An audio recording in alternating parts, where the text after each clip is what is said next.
Light गेल्याशिवाय लाईटची किंमत कळत नाही, पण लाईट आल्यानंतर ती कुणामुळे आली हे आपण कधी विचारतो का? अंधारात बुडालेलं गाव असो किंवा शहरातील उंच इमारत, अचानक गेलेली वीज परत आणण्यासाठी कुणीतरी पावसात, वाऱ्यात, कडाक्याच्या उन्हात जीव धोक्यात घालून काम करत असतो. तो म्हणजे लाईनमन. लाईनमन, उजेड देणारा माणूस. 2023 पासून सेंट्रल इलेक्ट्रिसिटी ऑथॉरिटीने 4 मार्च हा लाईनमन दिन म्हणून घोषित केला आहे. खरं तर हा दिवस जाहीर होण्याआधीही लाईनमनचं काम मात्र वर्षाचे 365 दिवस 24 तास सुरूच होतं. मुंबईतील काही भाग वगळता संपूर्ण महाराष्ट्राला वीज पुरवण्याचं काम म्हणजेच Maharashtra state electricity distribution company limited करत आहे. 25 ते 30 हजार मेगावॅट वीज पुरवण्याची ही जबाबदारी केवळ आकडेवारी नाही, तर यामागे आहे हजारो लाईनमनची अथक मेहनत. ही वायरलेस दुनिया नाही, हा वायरचा उद्योग आहे.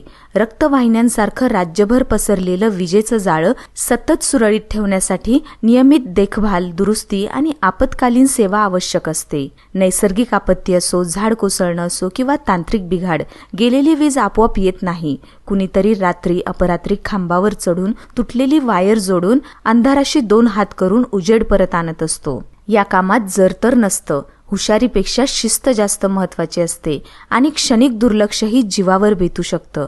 अनेकांनी या कर्तव्यात आपले प्राणही गमावले आहेत, शेकडो गंभीर जखमीही झाले आहेत. तरीही दुसऱ्या दिवशी पुन्हा तोच गणवेश घालून लाईनमन कामावर हजर असतो. कारण त्याच्यासाठी ही फक्त नोकरी नसते, ती असते एक जबाबदारी, समाजाला अखंड ऊर्जा देण्याची. आज या क्षेत्रात लाईन वुमन ही पुढे आले आहेत.